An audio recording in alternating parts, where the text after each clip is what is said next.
As classes subalternas no Brasil, e principalmente as do campo, não conseguiram, em nenhuma conjuntura da história contemporânea, acumular forças nem criar condições objetivas e subjetivas que lhes permitissem realizar uma reforma agrária de baixo para cima, ou seja, a partir dos interesses e aspirações de classe dos setores populares no campo.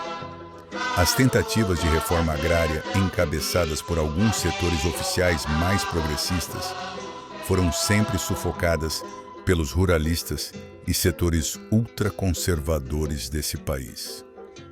Mesmo assim, em diversas ocasiões, foram tomadas medidas pontuais e localizadas, principalmente com o fim de solucionar conflitos no campo.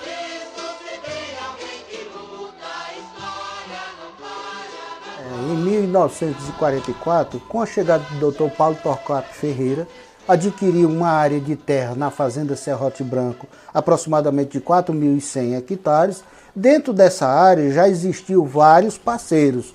Os antigos proprietários, os furtados, venderam essa área e venderam o problema também para Dr. Paulo. Como eram trabalhadores simples e humildes, e aceitaram uma renda exorbitante de 50% para pagar por conta de todos os trabalhos deles na terra, sem o proprietário entrar com nada, né, de contrapartida.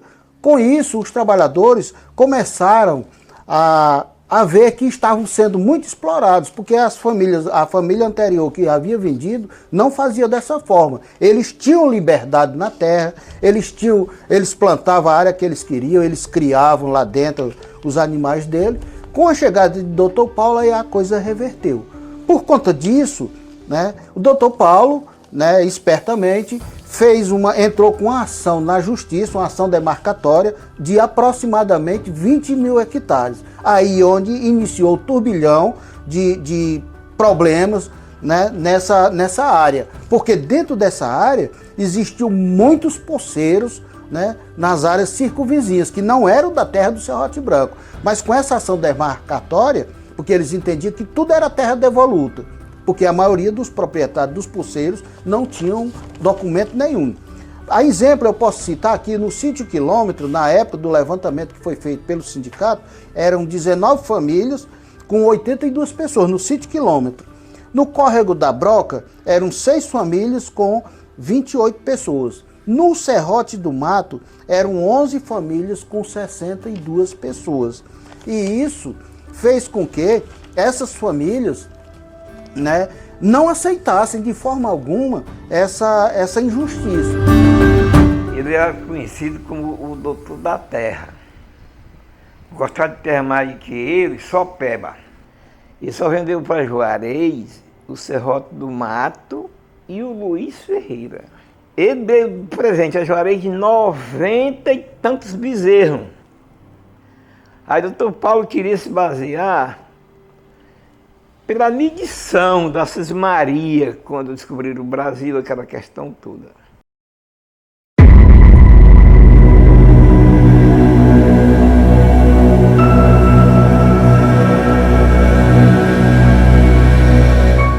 O Paulo, ele era um homem muito inteligente, ele foi muito esperto. Nesse momento ele se viu enfraquecido quando ele viu as lutas sociais, né, entrando contra ele. Ele começou a vender partes da área, e vendeu a parte da área a um político muito influente, o senhor Juarez de Queiroz Olímpio. O problema já existia e ele continuou. Isso intensificou-se muito por conta do seu Juarez Olímpio ser um poderoso, né, e contou com muitos órgãos, com a polícia militar, contou com a própria justiça, né. Esses trabalhadores, a maioria deles, né, não conseguiram resistir à luta e foram saindo, né, vários deles adoeceram, inclusive ficaram loucos, né, pessoas ficaram loucos por conta da luta. E a gente continuou, de 79 para cá a gente não parou, a gente não abandonou as lutas e nem abandonamos os trabalhadores. Antes era a propriedade do Paulo Ferreira, aí o senhor Juarez de Queiroz Olímpio, né, adquiriu 636 hectares de terra. Adquirindo essa quantia de terra, a pessoa do Juarez, ele passou a impedir de nós trabalhar, criar e viver na propriedade. Tinha que sair. Daí, por direito que se tinha e não tinha sido pago a nada, nós começamos a procurar nossos direitos. Que aí se tornou-se, pelo direito que se tinha, uma questão com o próprio Juarez Olímpio. Questão essa. Ele dizia que tinha compra, a propriedade era dele. Nós tínhamos nosso direito, depositamos o valor que ele tinha dado na propriedade para que a terra fosse repassada a nós, que tinha tudo em cima dela. Aí começou a coisa agitar. Agitar por quê? Porque foi para a justiça, houve agressão verbal, e aí nós, por conselho que se tinha e orientação de quem entendia, nós continuamos firmes. Tivemos várias audiências, teve de marcar despejo, o advogado buta abaixo, não suceder por o advogado entrar com pedido e o juiz negar. E aí foi rolando, até que no ano de 83, o juiz determinou o despejo de Manuel Pedro, Antônio Francisco da Silva, conhecido por Antônio Pequeno, e Raimundo Nonato da Silva. Às 4 da manhã, com uma escolta de policial muito grande e muitas máquinas, foi demolida a nossas moradia. Numa área aproximadamente de 636 hectares, certo? Não era essa área toda que os trabalhadores pleiteavam, eles pleiteavam a área que já era explorada por eles. Como eles tinham o direito de entrar com a ação de preferência legal, eles entraram com a ação de preferência legal, essas 3 famílias entraram com a ação de preferência legal na justiça, mas também perderam essa causa. Na época eles entraram com 1 milhão de cruzados, na época fizeram o depósito em cartório. Mesmo assim, juntemos-se essa turma que não fazia parte dessa mesma área, mas sim da área vizinha que fazia parte da mesma propriedade, e aí toquemos a luta para frente, trabalhando e esperando uma solução pela parte dos governantes, que era o INCRA. Sempre a nossa esperança era que o INCRA emitisse em posse e nos desse a propriedade para nós, que era quem precisava para trabalhar. Isso fez com que esses trabalhadores tivessem apoio de outros trabalhadores próximos do Serrote do Mato, a exemplo do seu José Saldanha Bezerro, o mais conhecido como Gessílio, e teve outras famílias que ampararam essas 3 famílias que foram despejadas, mas as casas dele foram dizimadas pelos tratores do senhor Juarez de Queiroz Olímpio, na época. As demais famílias não resistiram e foram morar em propriedades vizinhas, mas não aceitaram a maneira como o Juarez tratou eles, não aceitaram, e assim eles também não tiveram a coragem de enfrentar o Juarez de Queiroz Olímpio. Essas 16 famílias, 3 foi chamada para um acordo. Para quê?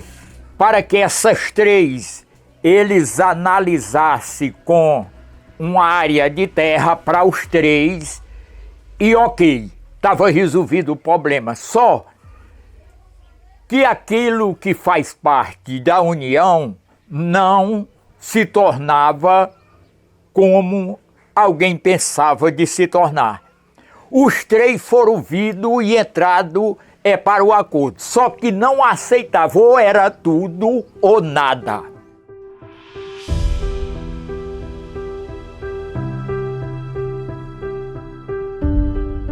Terra do Serrote Branco, veio o doutor Clóvis Anagê de Araújo, um paraibano, né, e comprou uma área de terra no Serrote Branco e criou uma empresa, por nome Salusa, São Luís Agropecuária S.A.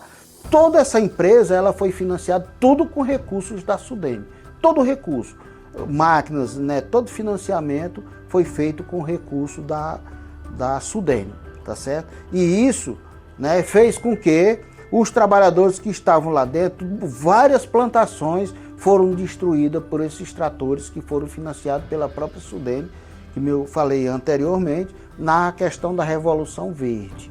E isso, né, os trabalhadores, eles ficaram muito apreensivos. Foi outra grande luta dos trabalhadores contra essa empresa São Luís Agropecuária. Começou porque proibido nós trabalhar. E nós queríamos trabalhar, que nós éramos agricultor, meu pai era agricultor, como ainda hoje nós somos. Aí ele começou a querer proibir nós trabalhar. E nós não paramos. Porque nós vivia disso, né? Vivia disso. Se nós não trabalhássemos, nós ia viver de quê? Aí começou o Valderi com aquela questão com nós, porque nós tínhamos que deixar de trabalhar, tínhamos que parar de brocar, parar de fazer campo. Aí, o que aconteceu? Nós não tínhamos saída nenhuma. A nossa saída foi aquele Zé Auri, um lado do sindicato. Que conversamos com ele, no caso meu irmão Chico Teixeira, ele disse, só tem um jeito de se associar no sindicato. Associemos. Porque não tenha dúvida, Ronaldo, a mole mesmo do trabalhador rural, quem acredita é o sindicato. Não existe outra. Não existe patrão, não existe ninguém. É o sindicato. Porque se não fosse o Zé Auri, o Nonato, e hoje nós estamos no sindicato, nós não estávamos aqui não. Quem lutou por nós foi o sindicato. Quase ninguém nem via esse homem. E quando a gente via ele, se encontrava com ele assim, em qualquer lugar, assim, ele era prestado com a gente. Chegava, falava direitinho, conversava. Ele não era desses ignorantes não, falava a verdade, né? Ele não era ignorante não, com nós não.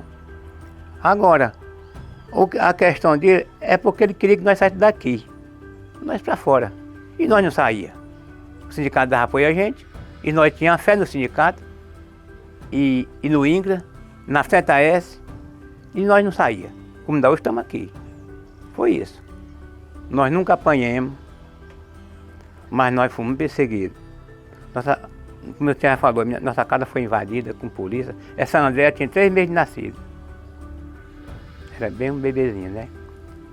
Mas, quando nós sentimos qualquer abalo dele, nós queríamos para o sindicato. Chegar no sindicato, o sindicato formava uma audiência para nós. Mas nós tínhamos audiência. Ia para o INCRA, a federação. O doutor Zé Augusto, que era o juiz de direito aqui, que dava plantão, você conheceu, não conheceu? Aqui em Jaguaretama. Nós ia dar depoimento lá com ele. Aquele Francisco era o tabelião, no tempo era na Tiroga, né? Tabelião, era quem anotava tudo. E daí foi dando para frente, e nós andando, Ronaldo, eu saía de casa hoje, chegava com 8, 10 dias. Eu saía de casa e não sabia se voltar vivo ou morto.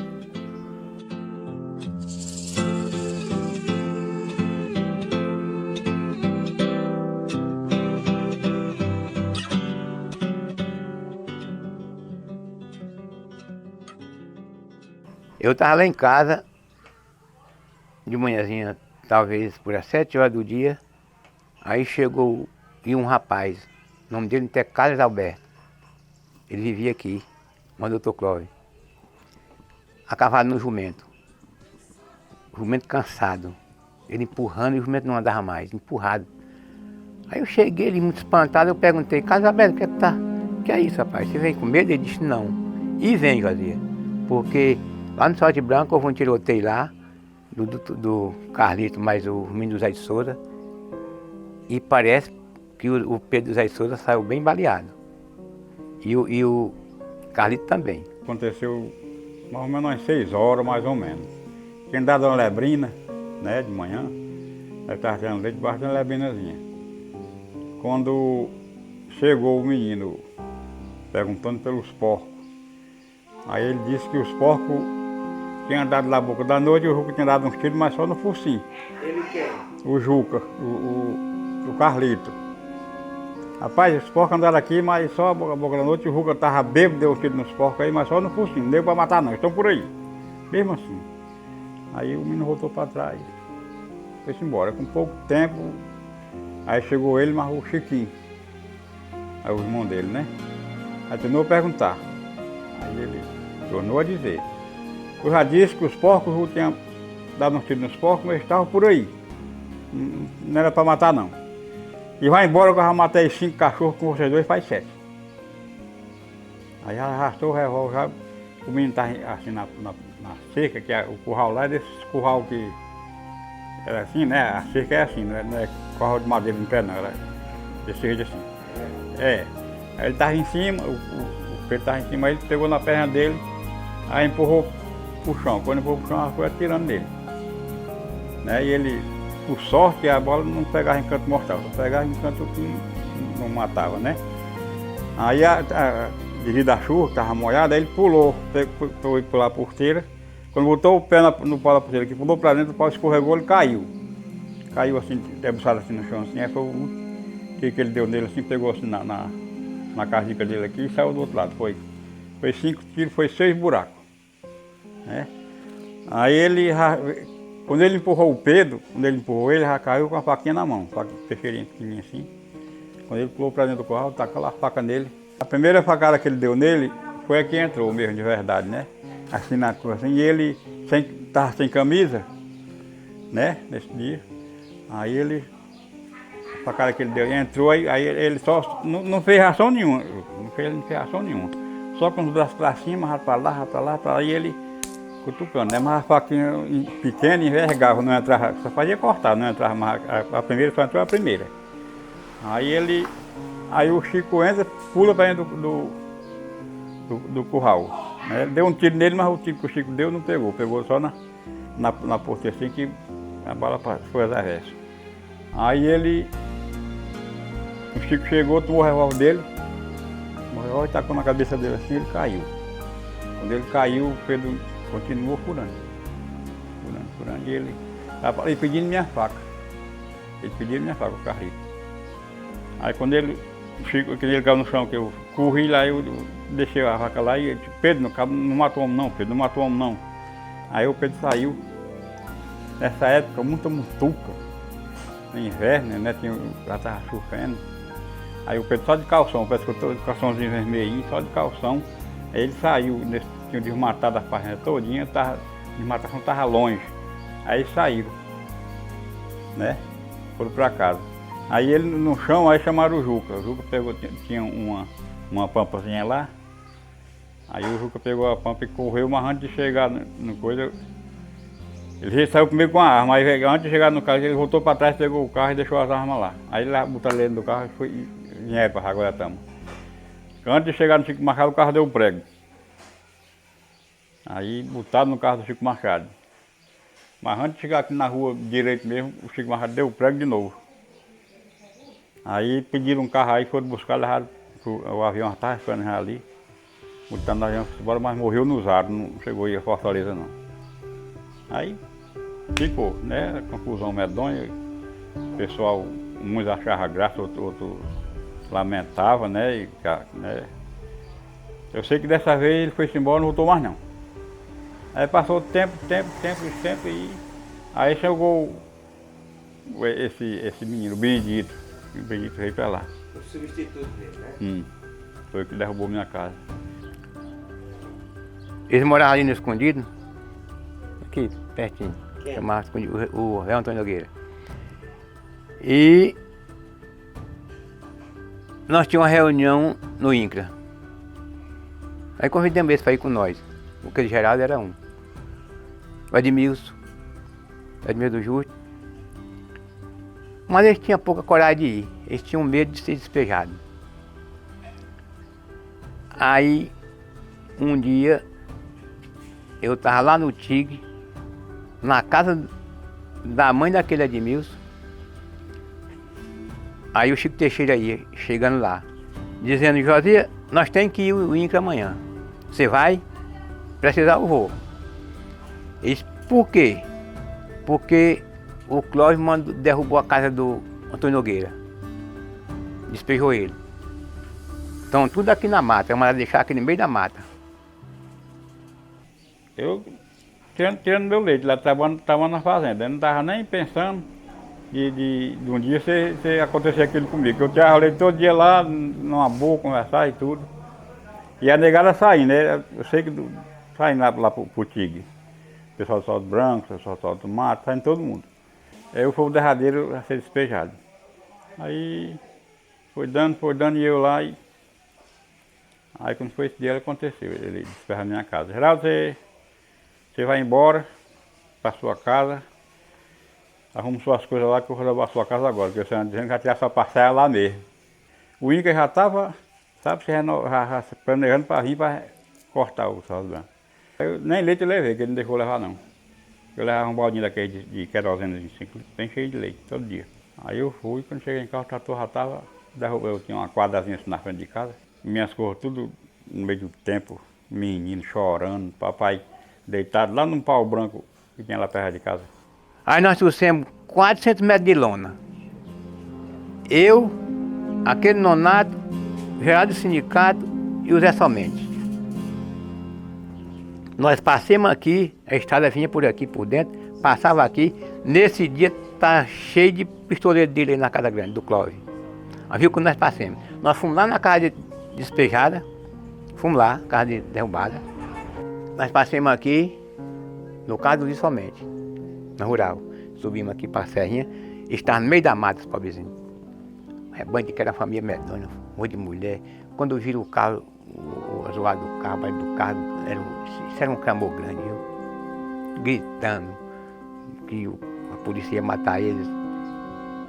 E eu, Marronado, peguei esse pacote de lona, 400 metros de lona preta, mas quase não boto na cabeça. Peguei, botamos na cabeça, eu na frente, ele pisando nos meus pés, que a bicha entupindo na mata, eu sabia onde era. Quando chegamos lá, estava tudo abaixadinho, debaixo dos pés de pau branco, tudo. O pobre do velho, do pai do Geraldo, era bem magrinho, doente. Mesmo assim, dentro de uma rede aí. Assim. Aí quando chega o Bastião do Justo, irmão de Zé Haroldo, correndo. Josias, eu vim avisar vocês que tenham cuidado que o Clóvis está com um bocado de homem e encheram o carro de arma e foram lá por aquele matabu perto do Edmilson, que ele morava lá.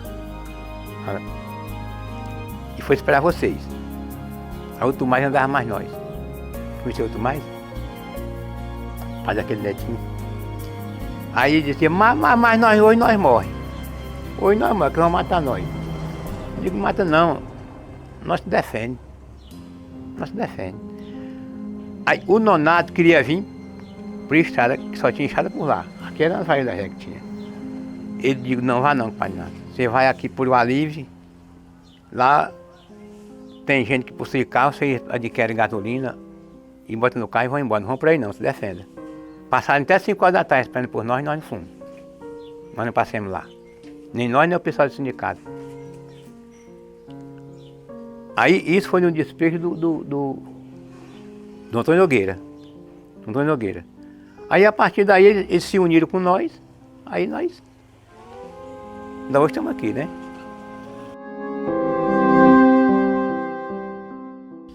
Ele comprou, agora eles comprou aí, quis mudar o sistema de renda. Nós pagávamos aqui renda, o milho de 3,1, o algodão de 5, né, e ele queria mudar para nós pagar de meio. Nós não concordamos. Por essa razão aí começou o conflito. Nós nunca lutamos, nós nunca dissemos que queria desapropriar a terra. O que a gente queria era pagar uma renda justa, de acordo com a lei, né? E aí ele não concordou e por aí começou o conflito, né? Aí por essa razão aí nós fomos despejados, fomos presos, nós sofremos várias consequências, né? Por essa razão de nós não concordar a pagar a renda de acordo com a lei. Ele queria que nós pagássemos 10 anos, nós não concordávamos, de meia, nós não concordávamos. Nós queríamos pagar de acordo com a lei, como as coisas eram feitas por nós as roças, as casas, nós queríamos pagar 10 uma. De 10 sacos de milho que você tirasse, você pagava uma. Aí por essa razão aí nós fomos despejados, fomos presos, nós sofremos várias consequências, né? E ele queria de meio, ele queria nós vamos dizer, de 10 sacos nós pagávamos 5. Nós queríamos trabalhar e ele não queria que trabalhasse, através da justiça. O irmão queria que parasse de trabalhar. Aí nós comparecemos através de uma solicitação do juiz, comparecemos o cartório de Adinês. Na época de Jaguaretama não tinha fórum. As causas aconteciam no cartório de Adinês ou no cartório de Francisco Jaime. Era lembrando que o juiz na época era Dr. Luiz Augusto, né? E aí lá começou nós discutindo com o juiz, que nós não podíamos parar de trabalhar, se nós vivíamos do trabalho, não podíamos parar de trabalhar. E ele disse que não, tinha que parar, porque era uma ordem dele, nós tínhamos que parar. Aí o Tarcísio, o compadre Tarcísio, que era um que fez parte da luta, ele disse que na hora que chegasse aqui a foice cantava. Aí ele mandou repetir 3 vezes, e ele dizendo, na hora que chegar lá nós vamos blocar, a foice canta. Aí ele disse, então leva tudo para cadeia. Nessa história aí nós fomos tudo para cadeia, os 10. Né? Fiquemos na cadeia, né? E lá aconteceu que uns passaram até 24 horas presos, e outros não. E no outro dia de manhã já começou a sair gente, o delegado ouvia e soltava. Né? Era o movimento maior do mundo, do pessoal da Igreja Católica, né? Na época do sindicato. E eu que fui preso também, mas saí logo por ser fazer parte da diretoria do sindicato. Não podia ficar preso, tinha direito de prisão especial e saí com poucos minutos. Né? Aí fiquemos lá a noite todinha, ao redor da delegacia, fazendo movimento, cantando, né? E tudo, e eles lá presos também, todo mundo cantando. Eu venho de lá da roça, eu venho do interior, me escute que sou brasileiro, sou bom sertanejo, sou bom lavrador. Irmão na enxada, na luta, é tempo da gente enxergar que a terra e o poder e a riqueza não servem do jeito que está. Não vamos esquecer que Jesus, no sangue e na fé nos uniu, e unidos seremos a força que vai transformar o Brasil. Era essa e muitos outros. Aí eu iniciei com essa daqui lá, aí foi quando me tiraram logo, né? Mas aí também os outros não fracassaram não, ficaram cantando. O seu Chaga estava também, o seu Chaga sabia os cantos tudo também, puxava mais os outros. Inclusive Nonato, Zé Uri.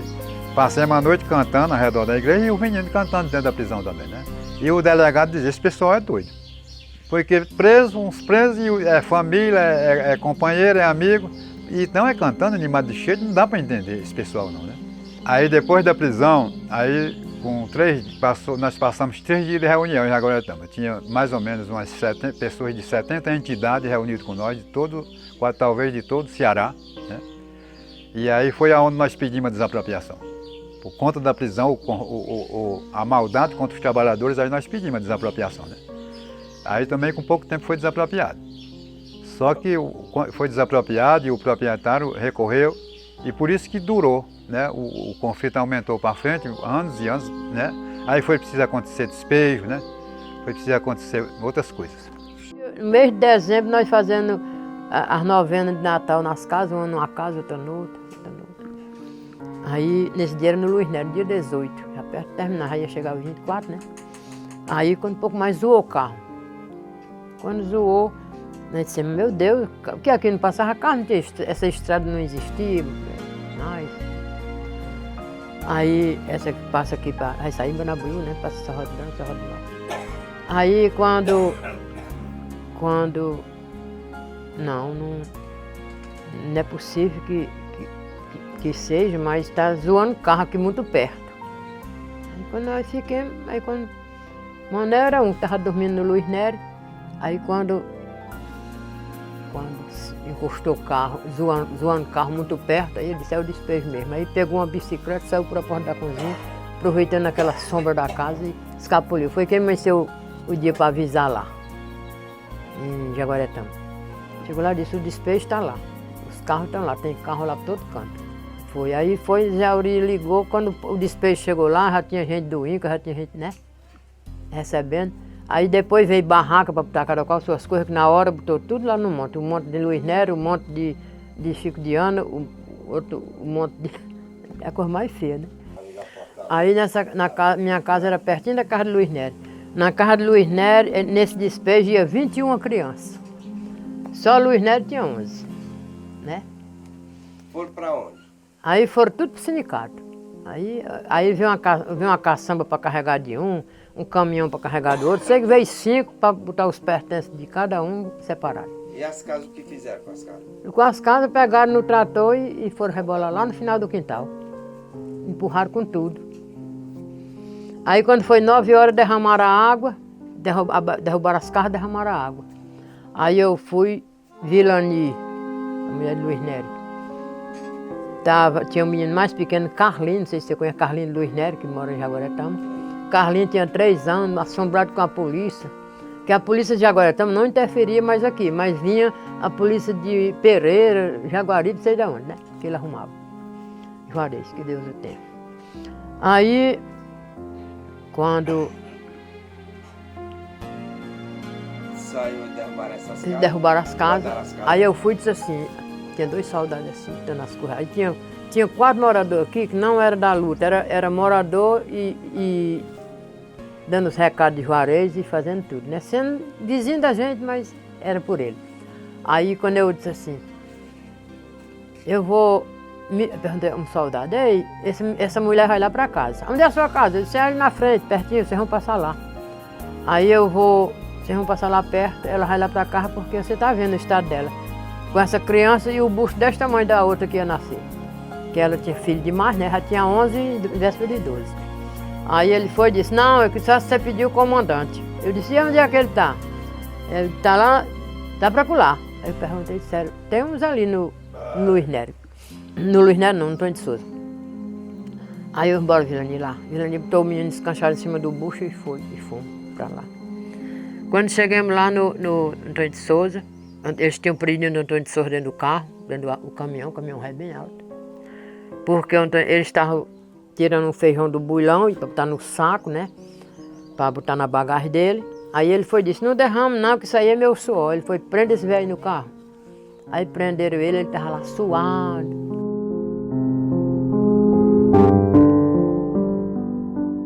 Eles chegaram aqui por volta de 4 horas da manhã, a polícia com o oficial de justiça, né?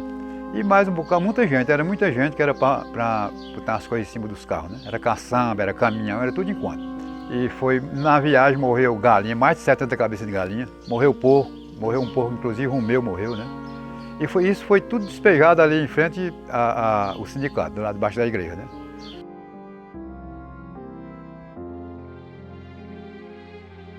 E aí nós conseguimos umas barracas com a Defesa Civil e o sindicato nos deu apoio, né? Nós ficamos na sede do sindicato e as nossas coisas nas barracas, né?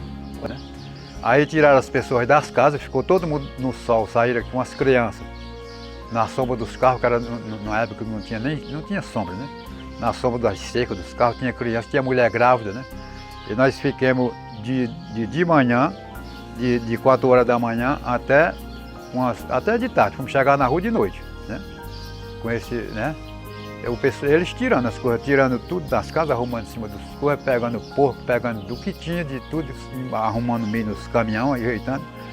E só saiu quando foi tudo. Depois que nós saímos, aí passou o trator nas casas, derribou. Né? Eram muitas famílias, uns ficaram do lado do patrão. Esses não ganharam nada. Perderam, teve um que me disse, depois que estava na rua, disse, nem sequer um chão o patrão deu para nós levantar uma casa. E os outros receberam as indenizações e foram-se embora, né? E nós não concordamos com a indenização, fiquemos, mas só foi 3 famílias, que viu? Dentro das 3, tinha 3 famílias que moravam numa casa. Era Zé de Antônio de Souza e Tarcísio, que moravam mais Antônio de Souza. Mas a casa era de Antônio de Souza, né? Que era o filho e o genro. E agora era 5 famílias porque era assim, né? Mas que foi contado, o valor de indenização foi só para as 3 famílias. Né? Antônio de Souza foram, se eu não me engano, se não me faz da memória, 32 mil, que era para os 3, né? Luiz Nery 19 e eu 18, né? Que era para naquele tempo, né? Mil cruzeiro, que era cruzeiro. Né?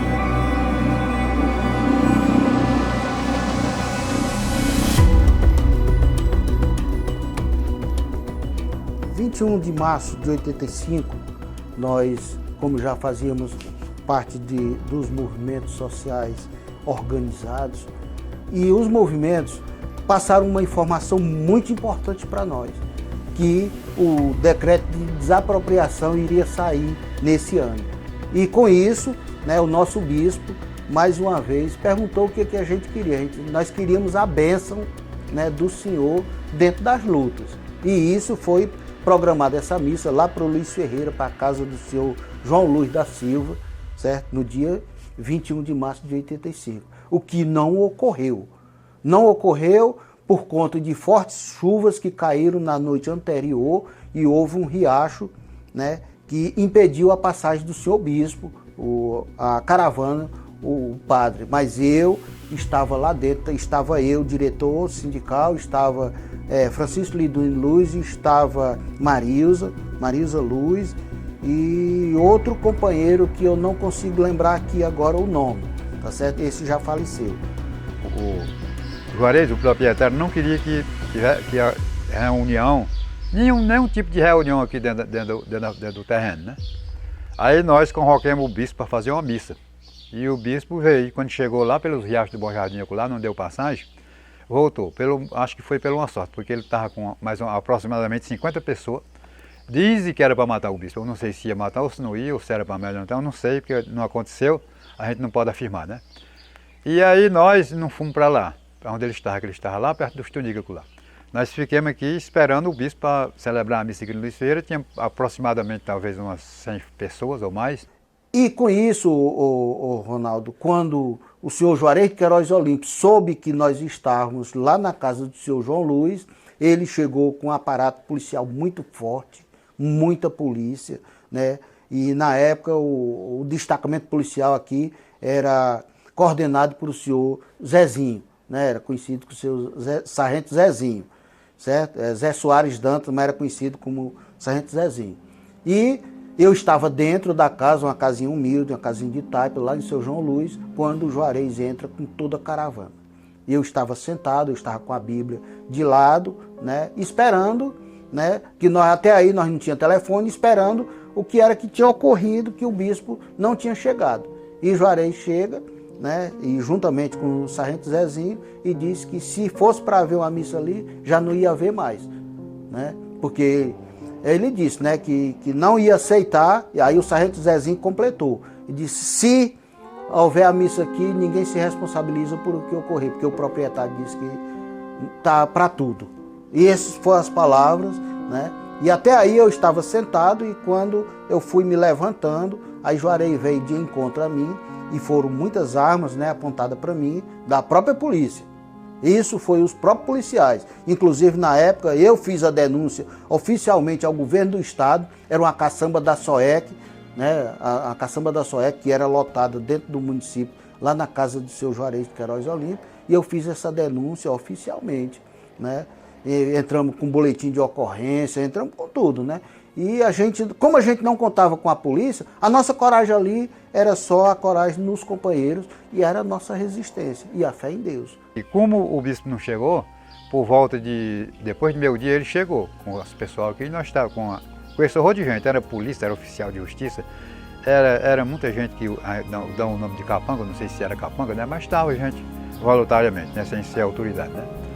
E nós estávamos esperando, inclusive Nonato do sindicato estava, mas nós lá era a única pessoa que tinha de entidade de apoio era o Nonato, né? O resto era as comunidades das Almas, comunidade aqui do Luiz Ferreira, tinha gente do Cerrado Branco também, né? Aí eles chegaram e aí foram perguntar o que tinha para acontecer. Nós dissemos, é uma missa que estamos esperando o bispo. E um almoço, tem um almoço aqui. E aí ele disse, não tem missa não, o bispo não veio não, e tal, não tem missa, e foi um confronto medonho, né? Aí ele veio onde estava Nonato, ameaçou e bateu no Nonato, né? Aí o pessoal tomou a frente, né? E eu sei que aí o que houve foi que seu Chaga ficou nervoso porque quiseram bater no Nonato, né? Ele ficou nervoso, conversando lá pelos tiros, a polícia pegou, prendeu ele, né? Prendeu por isso. Ele levou seu Chaga preso, foram por Azar, uma estrada das Armas. E nós fomos de bicicleta aqui, não tinha nesse tempo, tinha moto não tinha transporte aqui. Fomos de bicicleta aqui por dentro aqui, que nem é hoje a estrada, né? Chegamos na rua junto com eles. Aí o doutor Aécio, que era o advogado da CMDB, que estava mais nós aqui na reunião, né? E ainda estava em Jaguaré também, e fomos lá para a cadeia, não, lá para o fórum. Por fórum não, tinha fórum não, era como é, o cartório, né? Fomos para o cartório. Eu confundo porque hoje é fora, né? Fomos para o cartório. Quando chegamos no cartório, aí o doutor S perguntou, doutor, por que esse rapaz foi preso? Ele disse, porque estava zombando de mim. O seu Chagas estava falando as coisas achando graça. Não sei se você conheceu o seu Chagas ainda. Ele açoitava um menino achando graça. Só fazia as coisas achando graça. Podia estar com a raiva maior do mundo. Aí encheu graça, ele achou que estava zombando dele. Pensou, não, nada disso, é o sistema dele e tal. Eu quero o rapaz solto agora. Quem foi buscar seu Chagas lá na cadeia foi eu. Fui eu e um soldado, aí chamamos ele veio. Aí depois lá pro a mais risada maior do mundo, né? O juiz, por que você está zombando? Não estou zombando não, é porque eu sou assim, gosto de achar graça. Né? Aí pronto, sempre seu Chagas no mesmo dia, na mesma hora. Né?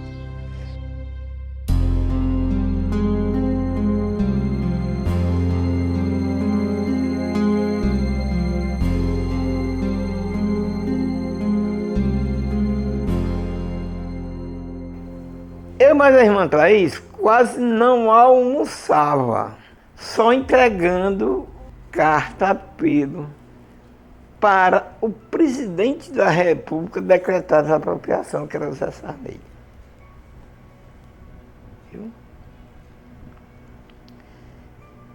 Eu ia para essa audiência com o Sarney, na contar que foi entregar com alguns presidentes, delegados de federações, e foi entregar. Eu estava sem paletó. Aí o Luiz Guimarães foi fazer uma palestra. Fizemos ele vestir a camisa da reforma agrária. Eu sei que foi um movimento do nada. Aí quando foi o dia, saiu o decreto. Decreto de quê? Desapropriação. Tem que ser decretado pelo presidente da República e é sancionado pelo Congresso. Quais são as terras que foram desapropriadas aí? Serrote Branco, Luiz Ferreira. Compreendia. Aí quando chegou aqui, o Idaça era quem era encarregado. Nesse tempo não era nem doutor Vidal, que era superintendente. Depois eu me lembro disso aqui, eu me lembro desse cara, o cara bom também. Aí, e a coisa começou a demorar. Aí começaram a pressionar daqui para cima. Fazer a ocupação do INCRA. Aquele Narciso. Assim, aí eu fiz aqui uma campanha para adquirir criação para a gente comer lá. Porque o que era a ocupação? Sem briga, sem... A gente levava estopa, não era... lona, e se passava uma semana, duas, e não passava fome não. Acampar. Aí saiu o decreto. Dia 17 de dezembro de 85. Mas aí é o seguinte, vem para o INCRA, é uma burocracia que você não queira saber. Ajeitaram lá na Justiça Federal, em Fortaleza. Aí vem pra cá para homologar, não, cumprir. Vem a ordem. Se ele se negar, ele já é preso. Está no Estatuto da Terra. Aí, quando telefone, tinha telefone, não tinha celular, mas tinha telefone de grampo, né? Aí nós recebemos o telefone. Padre Giovanni Saboia, que era um grande padre lá de Fortaleza, muito amigo de Nonato, disse, Zé Uri, para nossa felicidade chegou a homologação do decreto. Enfim, dia 17 de dezembro de 1985, né, o decreto assinado por o presidente da República, José Sarney, englobando Serrote do Mato, Serrote Branco e Luiz Ferreira. Aí é que surgiram mais problemas.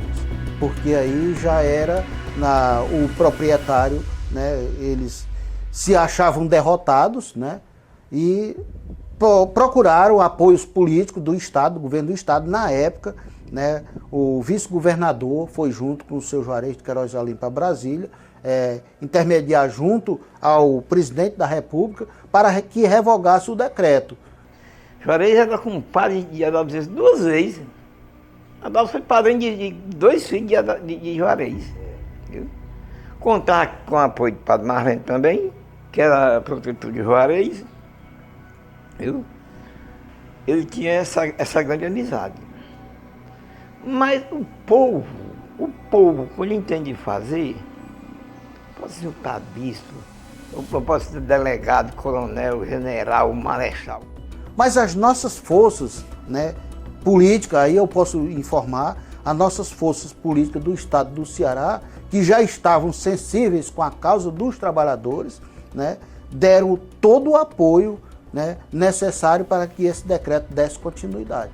E isso foi uma conquista muito grande para nós, principalmente quando a gente não se sentia mais só nesses momentos. Mas as lutas pararam aí? As lutas não pararam, continuaram. Além das lutas, as agressões, né, as intimidações, né, muitas vezes eu posso aqui frisar, eu, José Auri, a gente, na casa da gente nós fomos muitas vezes, né, as portas batidas, trancadas, né, a casa de Zé Auri mesmo foi arrombada, a minha nunca foi, mas a de Zé Auri mesmo foi arrombada, né, a gente dormia em casas de vizinhos, né, temendo pela nossa própria vida, né, e esse decreto mexeu muito, né, com os políticos, né, que apoiavam o senhor Juarez de Queiroz Olim, porque foi o principal. Aí nessa hora aí, o doutor Clóvis já estava praticamente se entregando, já estava oferecendo, o doutor Clóvis ofereceu a área ao INCRA, quando ele viu que não tinha mais condição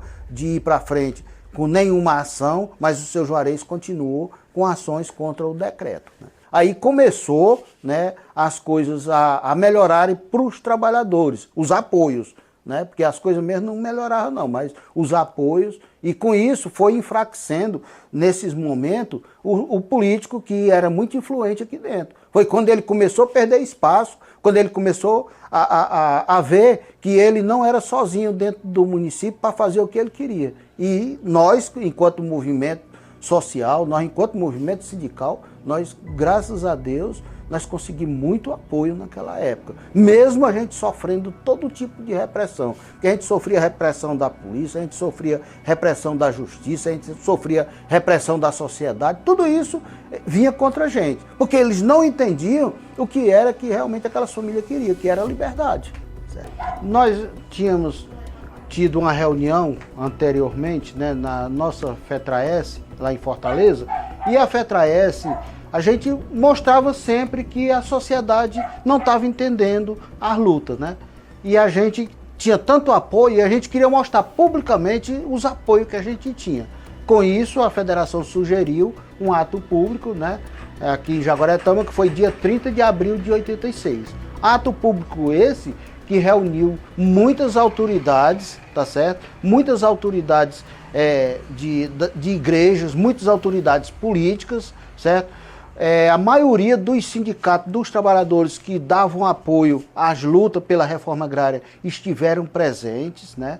E isso fez com que a própria sociedade de Jaguaretama começasse a entender a coisa completamente diferente. Foi a partir daí, desse ato público, que muitas pessoas nos procuravam e diziam: eu acho que vocês hoje, a partir de hoje, vocês vão ser compreendidos de uma forma diferente. E isso a gente não queria ser reconhecido, não queria nada. A gente queria apenas mostrar para a sociedade que nós tínhamos razão quando a gente lutava pela reforma agrária. Foi na praça pública, começou 11 horas da manhã, 3 horas da tarde nós ainda tinha palestrando, pessoas lá dando apoio à nossa luta, né?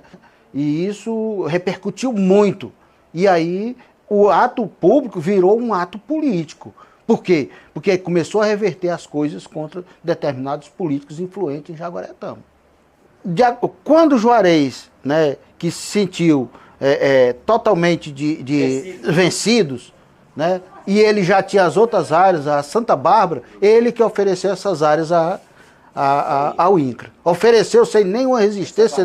Sim, a barragem, a Campina Alegre, né, o Alegre e Campina Alegre, né?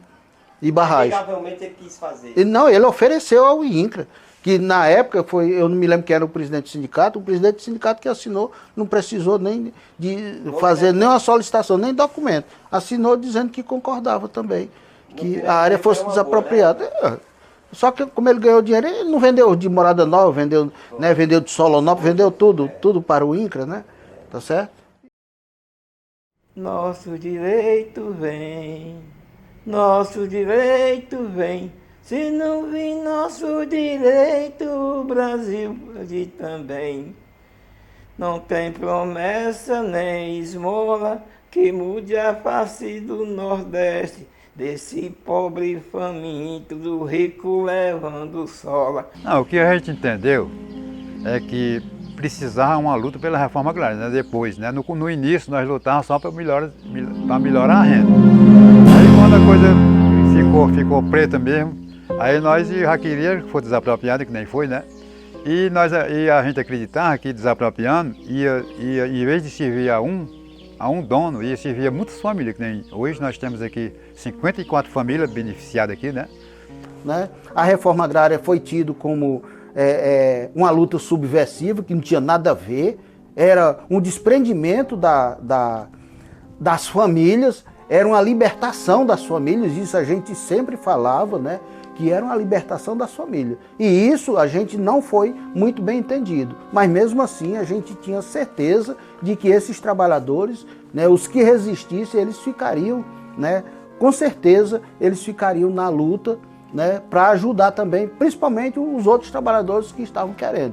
Era uma luta que foi muito bem-vinda na época para nós, né, por conta que a gente precisava dessa terra para morar, como aqui estamos hoje ainda, né? Eu estou como filho do seu Zé Paulo, que era na época, um homem novo ainda. E a gente ficou apoiando o sindicato, né? Tem o meu irmão Joaquim, que é o meu irmão mais velho, né? Eu sou o segundo da família, de 11 irmãos que somos. O Joaquim era bem engajado no sindicato, né? Quem segurava a barra também da luta, e a gente saiu, mas ficou apoiando os demais companheiros que resistiram na época, né? Se eu te disser que acalmou, eu estou faltando com a verdade. Nunca faltou conflito. Uma situação muito difícil, a gente vivenciou de perto. A gente não conseguia, dentro das áreas, a gente não conseguia sequer uma frente de emergência, porque tudo tinha que ser com a participação do proprietário. E nesses momentos o proprietário não aceitava. Então as famílias, elas resistiram lá só com a confiança em Deus mesmo. Porque de 79 a 83 foi a maior seca que nós tivemos aqui. Essa eu acompanhei de 81 a 83, 79 eu não estava aqui ainda. Eu acompanhei de 81 a 83 e via o sofrimento dessas famílias.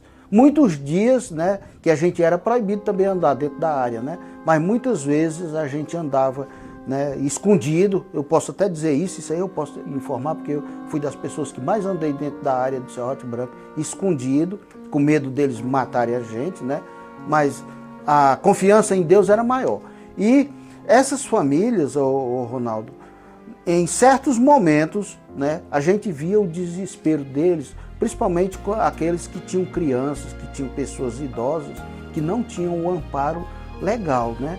O amparo legal que eu falo assim, o município ajudar, né? Nós, enquanto a gente podia, a gente ajudava bastante, mas a maioria das vezes o sindicato também não dispunha de recursos financeiros para isso, né? E a gente buscava. Quantas vezes a gente conseguiu cestas básicas, né? Aí por fora a gente recebia doação, a gente buscava mesmo, né? Então isso fez essas famílias resistirem. Mas foi resistência mesmo, não foi negócio de brincadeira lá dentro não, né? Porque fome, passava fome, né? E além disso, né, as pessoas adoeciam, muitas vezes não podia entrar um transporte à noite lá dentro para ir buscar uma família, uma pessoa doente, não podia. Porque tinham pessoas nos portões, pensando que eram outras pessoas que iam entrar, e eles não deixavam entrar. Isso aí eu dizer que eu presenciei foi mais de uma vez. a gente teve de voltar de portões, quando a gente conhecia os camaradas lá que eram os protetores dos proprietários, a gente voltava, porque a gente tinha vida, né? O que a gente tinha era a vida, além da coragem que a gente tinha, que era muito mais a confiança em Deus, essa coragem, né?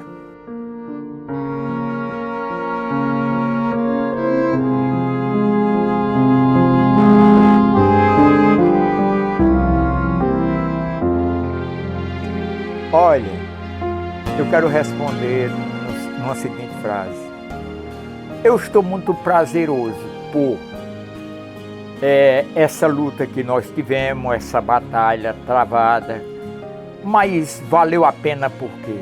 Porque eu vejo hoje muitos amigos e família num cantinho para morar, num cantinho para trabalhar, num cantinho para tirar dela a sobrevivência. Para mim valeu, porque hoje, se não tivesse acontecido esse assentamento, aqui estava um deserto. Aqui estava um deserto, porque o que podia estar aqui era a riqueza, proprietário. E hoje tudo é na igualdade só. Tudo é unido, aqui ninguém vive brigando, aqui ninguém vive discutindo. Para mim valeu a pena. Nós, em vez de hoje ter um dono, hoje nós temos 54 famílias aqui dentro, que todos são donos e todos produzem. Na boca do povo, às vezes o povo chama aqui, diz que os assentados não trabalham, mas aqui todo mundo trabalha e muito. Todo mundo aqui tem gado, produz leite. O que as pessoas querem é que continue a escravidão que não era de primeiro. A gente continuar trabalhando para Juarez, continuar trabalhando para o Estunico, para outras pessoas que tinham mais condições que a gente, nós servimos de escravo. E hoje eles se dando, diz que não presta mais porque o povo não quer mais trabalhar. O povo trabalha demais, mas o povo não quer mais servir de escravo para ninguém, né? Isso não é orgulho não, porque isso não deve acontecer. Então, se a desapropriação trouxe essa libertação para os trabalhadores, né? Que hoje todo mundo é dono de si, trabalha para si, né? E hoje essa liberdade que esses trabalhadores têm dentro dessas áreas é fruto da luta das 3 famílias que começaram lá no Serrote do Mato. Certo? Então isso fez com que nós, enquanto movimento sindical, nós enquanto movimento social, a gente foi compreendido hoje, muitas pessoas da nossa sociedade, diz que a reforma agrária, além de ter surgido pela resistência dos trabalhadores, né, nós conseguimos mostrar que a reforma agrária era viável. Era a liberdade que a gente sempre dizia que a gente queria, era essa liberdade dessas famílias que hoje estão aí. E dando continuidade à reforma agrária hoje, ela continua dentro do município de Jaguaretama. Quantos proprietários eu posso aqui citar? A Fazenda Nova Empresa, que ofereceram no crédito fundiário, que também é uma parte da reforma agrária, a Melancias, do Dr. Nodes Nogueira, né, Nodes Diógenes, que também ofereceu para a reforma agrária, e outras propriedades que também ofereceram tudo. Então hoje o município de Jaguaretama, fruto, né, de toda essa luta, hoje o município de Jaguaretama ele é bem atendido pelo processo de reforma agrária. Apesar de que, Ronaldo, aqui é uma particularidade minha, eu não vejo ainda hoje famílias quererem tomarem a frente, eu sempre comento isso, tomarem a frente de quererem dar continuidade a esse processo de reforma agrária. Porque isso é benéfico, isso é bom, é para o município. Quantos milhões de investimentos existiram aqui dentro do município de Jaguaretama? Quantas famílias nós temos hoje sentado na sua casa, no seu lar, né, com toda a liberdade, que é essa liberdade que a gente pregava. Toda a vida foi essa liberdade que a gente pregou, a gente nunca quis nada de ninguém. É tanto que está aqui. Eu não possuo uma área de terra, Zé Auri não possui uma área de terra, né? E a nossa intenção era essa. Era hoje a gente se sente. Hoje, Ronaldo, se eu falecer hoje, eu me sinto muito feliz. Muito feliz, viu? Muito feliz pela reforma agrária. Certo? Pela reforma agrária. Essa reforma agrária é a liberdade. É a liberdade que nós temos. É a única, né? E a nossa presença de Deus aqui dentro, que foi fundamental para todos nós. Todos nós. Valeu. Nós nunca pregamos violência. Nunca pregamos violência. Né? Essa minha emoção de alegria. De alegria. Valeu. Valeu.